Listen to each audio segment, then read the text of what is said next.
June 4, 1943, Norfolk Naval Base, Virginia. Unteroffizier Hermann Böttcher gripped the ship's railing as he descended the gangplank, his legs unsteady after 14 days crossing the Atlantic. Through the morning haze, he witnessed something that contradicted 3 years of Nazi propaganda. American dock workers, both white and Negro, operating side by side with machinery that seemed to belong to a future century. Women in coveralls operated cranes. Children sold newspapers at the gates. Nobody fled at the sight of enemy uniforms. "Die spinnen, die Amerikaner," he whispered to the man behind him. "The Americans are crazy." Böttcher would later document this moment in his memoir, Behind Barbed Wire, published in Germany in 1952, one of the most detailed accounts of POW life in America.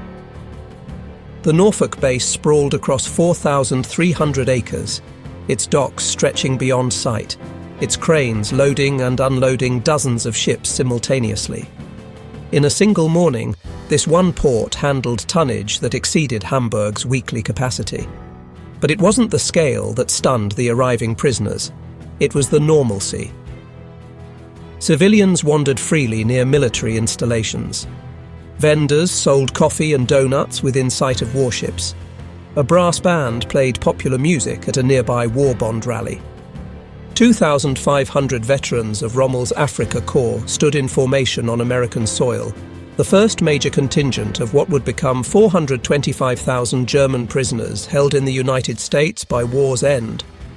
What they witnessed in the coming months wouldn't just be American abundance. That story has been told. They would witness something far more unsettling to the military mind. A nation at war that refused to act like it. A society so secure in its power that it treated mortal enemies like errant houseguests. And a people whose strange customs and inexplicable behaviors would prove more destructive to Nazi ideology than any battlefield defeat. The processing at Norfolk began with what Böttcher would later describe in his memoir as the first impossibility. German military doctrine, practiced from Poland to France to Africa, held that prisoners were either assets to exploit or burdens to minimize. The Geneva Convention was acknowledged when convenient, ignored when not.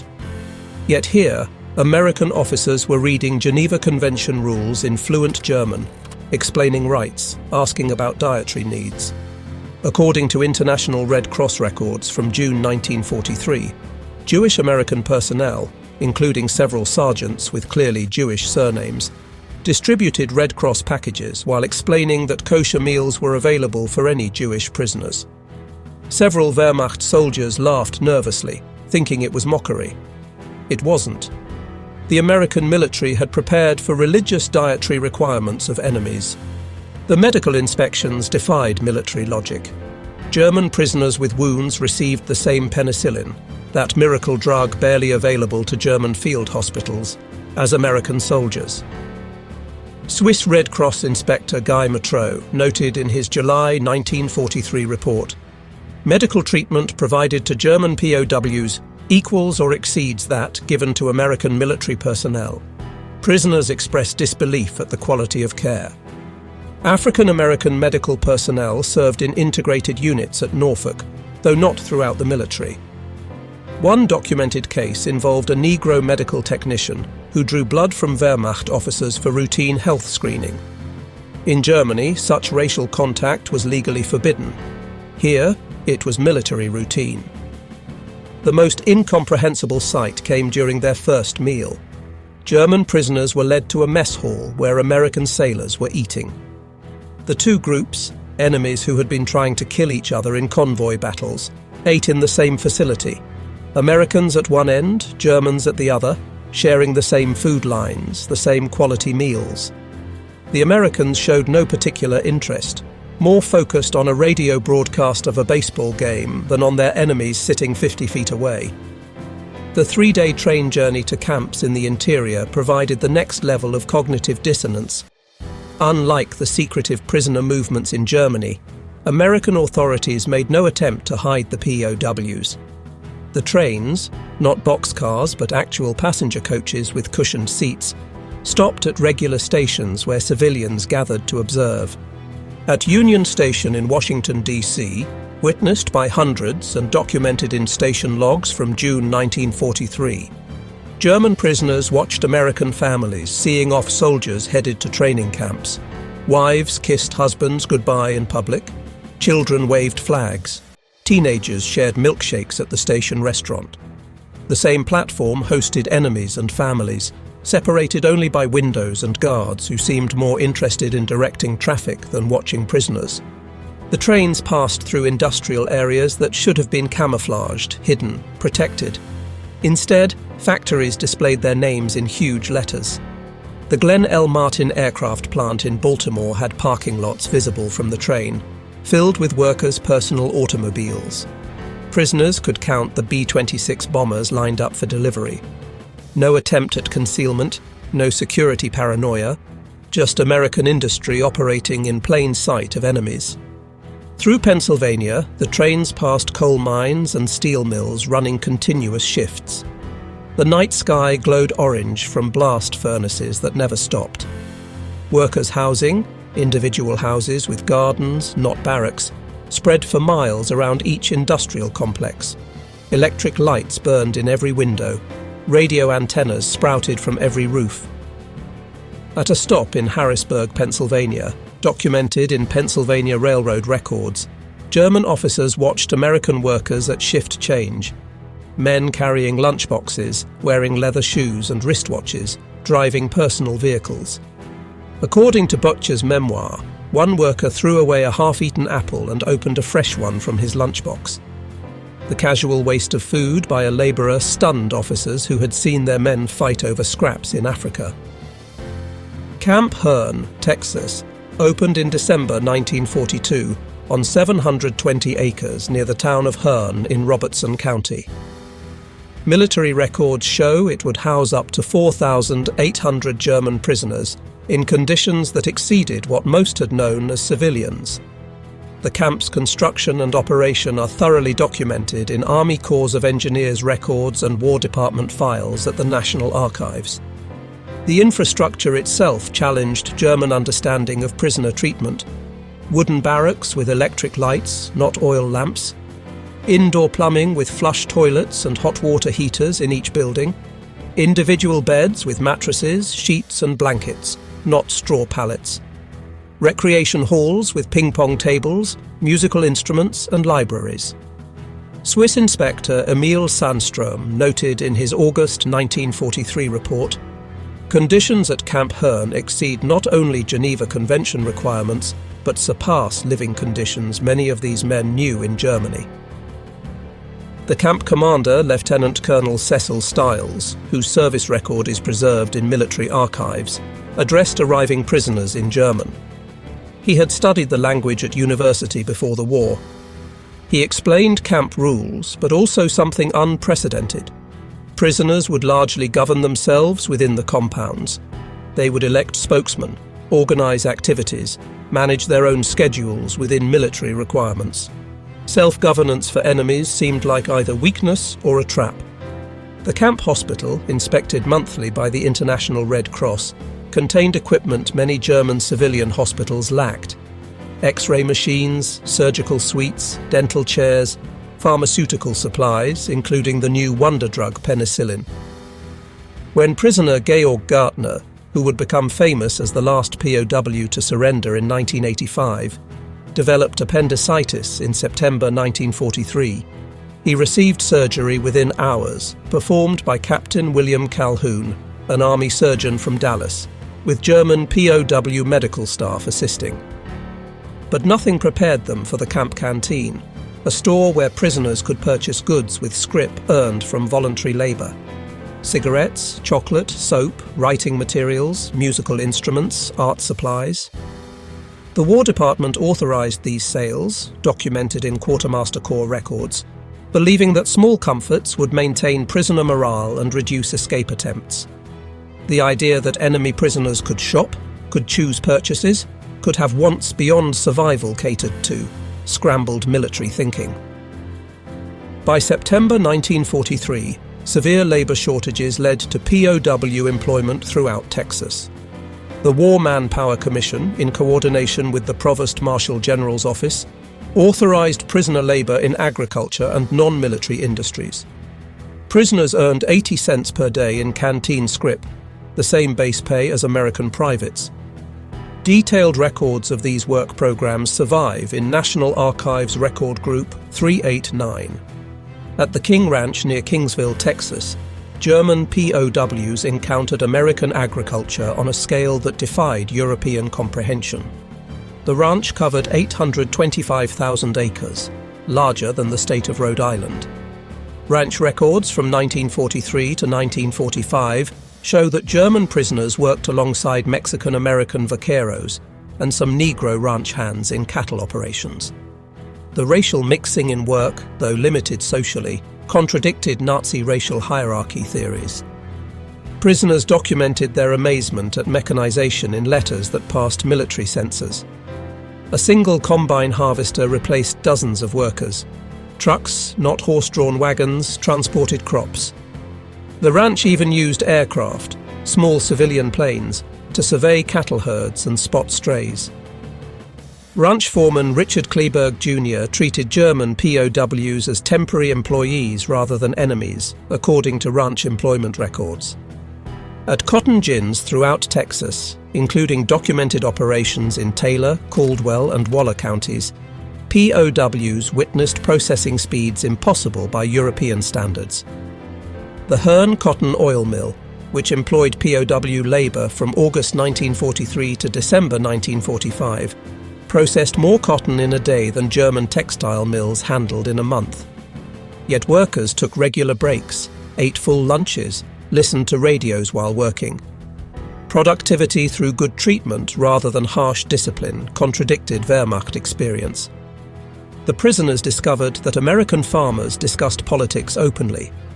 FBI monitoring reports, declassified in the 1970s, noted that German POWs were shocked by farmers criticizing Roosevelt freely, complaining about government policies without fear.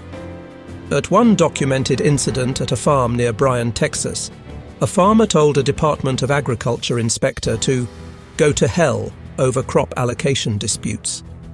The farmer faced no consequences. Such defiance of authority would mean death in Nazi Germany. Local newspapers throughout Texas documented German prisoner interactions with American civilians. The Hearn Democrat, Bryan Daily Eagle, and Temple Daily Telegram all ran stories about POW work details and community interactions. These contemporary accounts provide verification of social encounters that stunned military prisoners. In December 1943, the Hearn Democrat reported German POWs on supervised Christmas shopping outings, witnessing American teenage culture. Young people gathered at drugstore soda fountains, boys and girls together unchaperoned. They danced to jukebox music, including jazz and swing that Nazi ideology labeled degenerate Negro music. They dressed in fashionable clothes despite wartime, showing no militarization of youth culture. American women's behavior particularly stunned the prisoners. Women drove trucks for the Hearn Cotton Oil Mill, operated businesses along Main Street, supervised male workers in defense plants. At nearby Bryan Army Airfield, part of the Women Air Force Service Pilots (WASP) program, female pilots flew military aircraft. Military records confirm WASPs operated from Bryan Field from 1943 to 1944, visible to POW work details in surrounding areas. Churches throughout Robertson County invited German prisoners to services. Church records from First Baptist Church of Hearn, First Methodist Church, and St. Mary's Catholic Church all document German POW attendance at services. The December 24, 1943, Hearn Democrat reported, German prisoners attended Christmas Eve services at multiple churches, sitting among congregation members whose sons serve overseas. No incidents reported. By early 1944, the Special Projects Division of the Provost Marshal General's Office had established sophisticated educational operations at Camp Hearn. Declassified records from Record Group 389 reveal the extent of this secret re-education program, though prisoners only knew it as voluntary education. The camp library, initially stocked with 500 books donated by Herne citizens, grew to over 5,000 volumes by August 1944. The American Library Association's Books for Prisoners program provided texts including works by German authors banned by the Nazis. Thomas Mann's The Magic Mountain, Erich Maria Remarque's All Quiet on the Western Front, and works by Jewish authors like Lion Feuchtwanger were available. A German POW could read books that would have meant death to possess in Nazi Germany. Sam Houston State Teachers College, now Sam Houston State University, provided correspondence courses. College records show 340 German POWs enrolled in courses including English, American history, mathematics, and agricultural science between 1944 to 1945. Professors from the college visited Camp Herne monthly to conduct lectures and examinations. The camp newspaper situation requires clarification. While Der Ruf was indeed published at Fort Kearny, Rhode Island, Camp Herne prisoners published their own newspaper called Der Spiegel, the Mirror, not to be confused with the later German news magazine. Copies preserved in the Army Heritage and Education Center show evolution from Nazi propaganda in early 1943 editions to democratic discussions by late 1944. Declassified Special Projects Division documents reveal sophisticated psychological operations. The program identified three categories of prisoners: anti-Nazis, approximately 10%, non-political prisoners, 75%, and ardent Nazis, 15%. Each group received different treatment designed to maximize ideological transformation. Anti-Nazi prisoners, identified through careful screening including analysis of letters, conversations, and reading choices, received additional privileges and education. They became barracks leaders, discussion group moderators, and newspaper editors.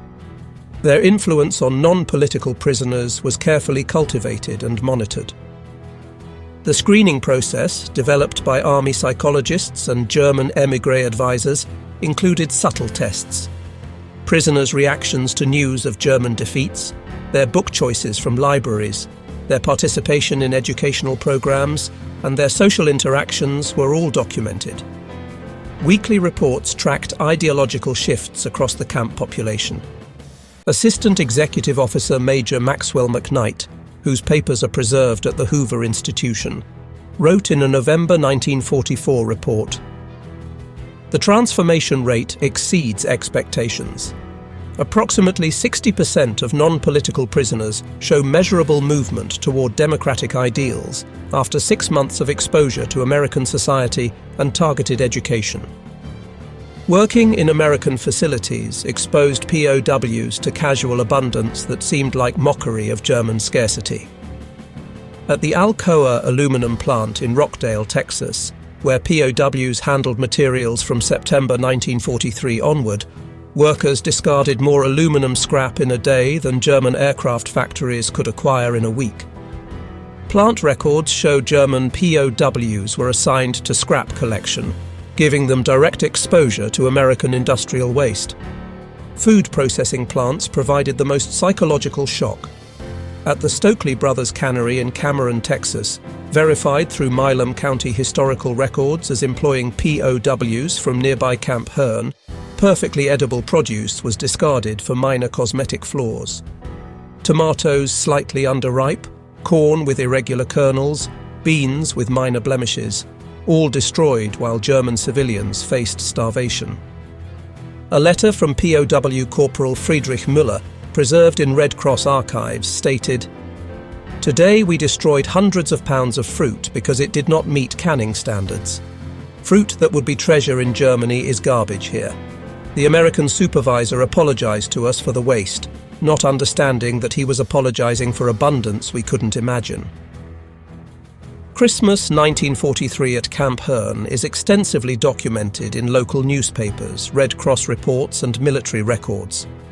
The entire town of Herne, population 2,000, mobilized to ensure enemy prisoners had a proper Christmas celebration.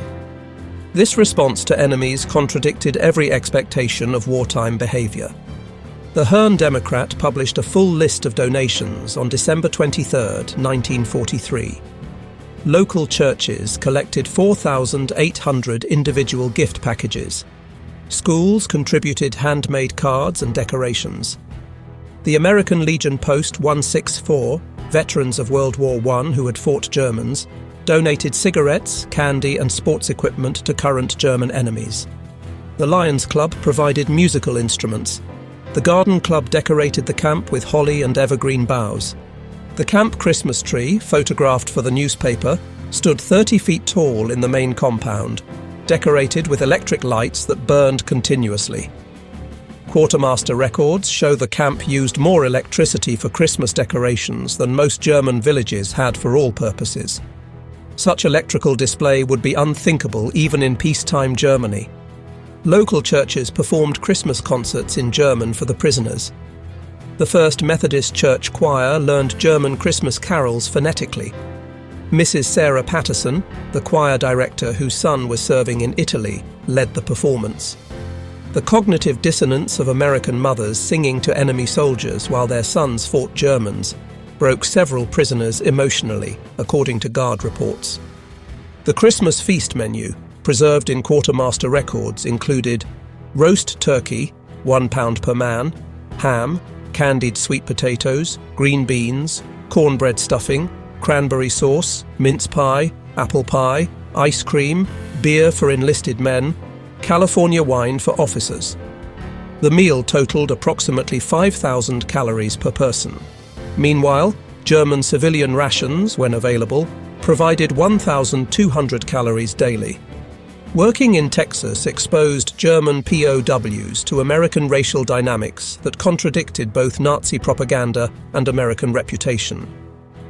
The reality, documented in military reports and local newspapers, was more complex than either narrative suggested. At Camp Herne, Negro soldiers from the 359th Infantry Regiment occasionally served guard duty. German POWs, products of Nazi racial ideology, found themselves taking orders from black Americans. Several prisoners requested transfers rather than submit to Negro authority, requests denied by camp administration. Lieutenant Colonel Stiles stated in a December 1943 report, "German prisoner objections to Negro guards are noted and ignored." Yet prisoners also witnessed segregation's contradictions. They could eat in Herne restaurants that refused service to the Negro soldiers guarding them. They could attend movie theaters where their guards couldn't sit in the main section. German enemies had more social freedom in some contexts than American citizens who happened to be black. This paradox, being treated better than some Americans while being enemies, scrambled ideological certainty. At agricultural work sites, documented in Farm Security Administration records, prisoners worked alongside Mexican-American and Negro laborers. The efficiency of mixed-race work crews, when focused on tasks rather than race, challenged Nazi theories about racial purity equaling productivity. German POWs picked cotton alongside black workers who outperformed them, undermining assumptions of racial superiority. Three well-documented cases illustrate the transformation of German POWs in America. Hermann Böttcher arrived at Camp Herne in June 1943 as a convinced Nazi.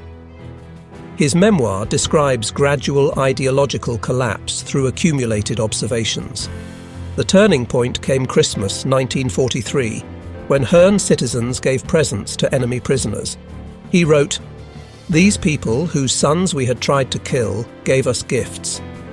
Their kindness wasn't weakness, but strength, the confidence of victors who knew they had already won not just the war, but the peace that would follow." Böttcher emigrated to America in 1953, became a citizen in 1958, and worked as an engineer for General Motors until retirement. Georg Gartner escaped from Camp Deming, New Mexico in September 1945, living under the assumed name Dennis Wiles for 40 years. Rather than fleeing the country, he chose to remain in America illegally, marrying an American woman, raising children, working as a tennis instructor in California. When he finally surrendered in 1985 for a television documentary, he had been American longer than German. His story, documented in his autobiography, Hitler's Last Soldier in America, validates the transformative power of American society. Reinhold Pabel escaped from Camp Washington, Illinois in 1945, not from mistreatment but from boredom and curiosity about American life, according to his memoir, Enemies Are Human.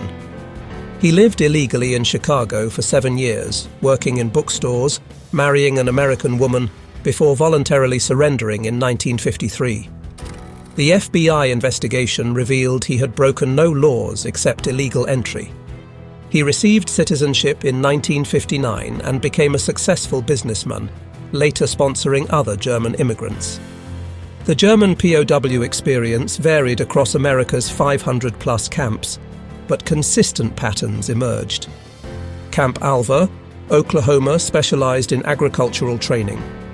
Department of Agriculture records show German POWs managed a 200-acre demonstration farm using American techniques. Prisoners learned mechanical cultivation, crop rotation, soil conservation, and hybrid seed development. These skills proved invaluable when POWs returned to devastated Germany. The camp's agricultural program was so successful that local farmers hired POW work crews at premium wages, creating competition for prisoner labor. Camp Concordia, Kansas, became renowned for its art program. German prisoners of war created murals that still exist in Stone County Courthouse and several local buildings. The camp orchestra, equipped with instruments donated by Kansas communities, performed concerts for civilian audiences. The Concordia Blade newspaper reviewed these concerts favorably, noting the professional quality of enemy musicians. Art created by prisoners now forms permanent collections in Kansas museums. Camp Trinidad, Colorado, faced unique challenges with winter temperatures reaching -20 degrees Fahrenheit. Quartermaster records show the Army provided German POWs with Arctic-grade clothing, insulated barracks, and increased caloric rations, 4,000 calories daily in winter. Swiss inspector André Panchot noted in February 1944, German prisoners at Trinidad receive better winter provisions than Wehrmacht troops on the Eastern Front, according to prisoners' own admissions. Perhaps nothing stunned German military minds more than American information transparency. Prisoners had access to American newspapers that criticized the war effort, revealed production problems, discussed strategic failures. The Special Projects Division deliberately provided diverse news sources, knowing that exposure to free press would undermine totalitarian thinking. Radio programs, accessible in recreation halls, featured commentary critical of military leadership. Comedians like Bob Hope mocked generals and politicians. Journalists like Edward R. Murrow questioned strategies. Congress debated military appropriations publicly, with dissenting opinions broadcast nationally. All of this was accessible to enemy prisoners. The 1944 presidential election campaign, observed from camps, seemed like democratic suicide to German military minds. Roosevelt faced serious challenge from Thomas Dewey during wartime. Republicans criticized war management. Newspapers published opposition views. Political cartoons mocked the commander-in-chief. Yet the war effort continued, even strengthened. This demonstration of democracy's strength through discord, rather than despite it fundamentally challenged authoritarian assumptions. International Red Cross inspection reports, available in ICRC archives in Geneva, consistently rated American POW camps above Geneva Convention requirements. These neutral assessments provide crucial verification of camp conditions. Inspector Guy Metreau wrote in his August 1944 comprehensive report, American camps exceed treaty requirements in all categories. Food rations equal or surpass American military rations. Medical care is equivalent to American military hospitals. Educational and recreational opportunities exceed many American military training facilities. Specific inspection findings from Camp Hearn include caloric intake, 3,300 to 3,800 calories daily. Geneva Convention required 2,000. Living space, 40 square feet per man. Convention required 27. Medical staff, 1 doctor per 500 prisoners. Convention required 1 per 1,000. Recreation, organized sports, libraries, educational programs. Convention required adequate recreation. Inspector Emil Sandstrom compared American camps favorably to other nations. Having inspected POW facilities in Canada, Britain and Australia, I can state definitively that American camps provide superior conditions. The distinction is not just material, but philosophical. Americans treat prisoners as temporarily displaced persons rather than enemies. POWs working in American factories observed production methods that revolutionized their understanding of industrial efficiency. At the Lone Star Steel plant in Daingerfield, Texas, where POWs from Camp Hearn worked from 1944 to 1945, monthly production exceeded the entire Ruhr Valley's annual output before Allied bombing. The secret wasn't just machinery, but motivation. Company records show workers competed for production bonuses, suggested efficiency improvements, took pride in output. Charts displayed each shift's production like sports scores. Workers wore company pins, bought war bonds with overtime pay, painted bomber names on steel designated for military use. Morale drove productivity more than supervision. At Texas railroad yards, where POWs loaded materials, the coordination astounded German logistics officers. The Missouri-Kansas-Texas Railroad employed POWs at its Smithville yard, where prisoners witnessed American logistics efficiency. Trains arrived on precise schedules. Loading equipment operated continuously. Telegraph and telephone systems coordinated nationwide transport. No central planning committee, just capitalism organizing itself for war production. As Germany collapsed in spring 1945, American authorities prepared prisoners for return to a destroyed homeland. This preparation, documented in occupation planning records, exceeded simple repatriation. The War Department initiated Project Paperclip for scientists, but also broader programs preparing POWs to rebuild democratic Germany. Courses in civil administration prepared POWs for managing destroyed cities. Agricultural training emphasized feeding starving populations. Medical personnel learned public health techniques for epidemic prevention. Engineers studied infrastructure reconstruction. The Special Projects Division identified potential democratic leaders among prisoners, providing additional training in governance and administration. The scope of preparation is documented in Provost Marshal General reports. By May 1945, 31,000 prisoners of war enrolled in vocational training, 18,000 studying English, 12,000 in agricultural programs, 8,500 in technical courses, 6,200 in business administration. Future Marshall Plan concepts were explained to prisoners before public announcement. State Department officials visited camps explaining American intentions to rebuild rather than punish Germany. This incomprehensible generosity from victor to vanquished shattered final remnants of Nazi ideology about racial struggle and survival of the fittest. The numbers document the transformation's scope.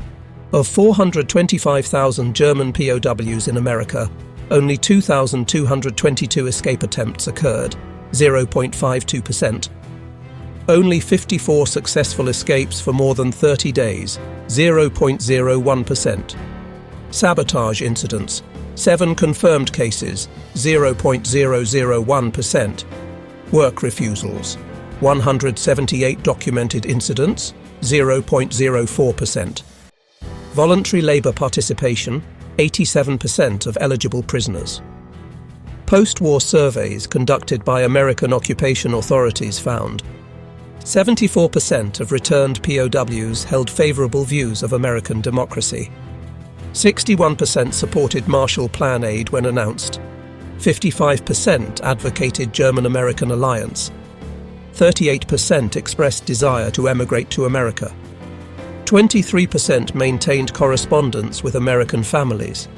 Immigration records show 5,000 former POWs legally emigrated to America in the 1950s. Naturalization records indicate 92% became citizens within eligible time frame. Their American success rate, measured by employment, home ownership, and lack of criminal records, exceeded general immigrant populations. The influence of returned POWs on West German Reconstruction is documented in occupation records and German archives. Former POWs occupied significant positions in the new democracy. 48 became Bundestag members. 312 served as mayors or city councillors. 1,847 worked in agricultural modernization. 2,341 taught in reconstituted schools. 4,165 managed businesses using American methods. Hans-Georg von Studnitz, former POW and later German industrialist, told American historians in 1965, "We returned from America with more than memories. We brought knowledge of how democracy functions, how free markets operate, how diverse peoples cooperate. We had seen the future, and we knew it worked." Camp Hearn closed in December 1945, but connections endured. The Hearn Heritage League maintains archives of correspondence from former POWs spanning 40 years. Christmas cards arrived annually until the last known prisoner died in 2001. These letters document sustained transformation rather than temporary influence. In 1984, the 40th anniversary of D-Day, 50 former Camp Hearn POWs returned to Texas. The Hearn Democrat covered the reunion extensively. Former enemies embraced former guards. Wehrmacht veterans placed flowers at the American Legion Memorial. Fritz Zimmermann, speaking for the group, said, "We came as enemies believing in racial superiority and national destiny. We left as friends understanding that democracy's chaos is its strength, that diversity creates rather than weakens unity." Historians have extensively documented the German POW experience in America. Arnold Kramer's Nazi Prisoners of War in America, 1979, provides comprehensive documentation. Judith Gansberg's Stalag USA, 1977, analyzes the re-education program. Antonio Thompson's Men in German Uniform, 2010, examines POW labor programs. Ron Robbins' The Barbed Wire College, 1995, details educational transformation. These academic works, based on archives, interviews, and government records, confirm the transformation's scope and success. The consensus: American treatment of German POWs represents history's most successful re-education through exposure rather than indoctrination. The German POWs who reached America between 1943 and 1946 witnessed sights that seemed impossible according to their worldview. Every casual freedom, every small kindness, every puzzling generosity accumulated into ideological transformation. They expected to find a weak, divided nation. Instead, they discovered a society so confident it could afford mercy to enemies. The transformation wasn't accomplished through propaganda, but through reality. German POWs saw democracy functioning through apparent chaos. They observed racial integration progressing despite segregation. They watched women exercising authority while maintaining femininity. They experienced enemies becoming friends through simple humanity. These unusual sights, mundane to Americans but revolutionary to products of totalitarianism, accomplished what military defeat alone couldn't: complete ideological transformation. The POWs didn't just witness American power, they experienced American values. They didn't just observe democracy, they participated in it. America's greatest victory wasn't on battlefields, but in prison camps where enemies became advocates through the simple act of witnessing American reality. The sights that stunned them were unusual only to eyes trained by tyranny. To American eyes, they were just life, messy, imperfect, but free. The German POWs came expecting to find enemies. Instead, they found mirrors of what they could become. Those unusual sights changed not just individual prisoners, but the trajectory of nations. In their stunned observation lay the seeds of the Atlantic Alliance, the Marshall Plan, and the democratic reconstruction of Europe. Their transformation proves that sometimes the greatest victories are won not through destruction, but through demonstration, not through propaganda, but through reality, not through hatred, but through humanity. The unusual sights German POWs witnessed in America became the foundation for one of history's most successful transformations from enemy to ally.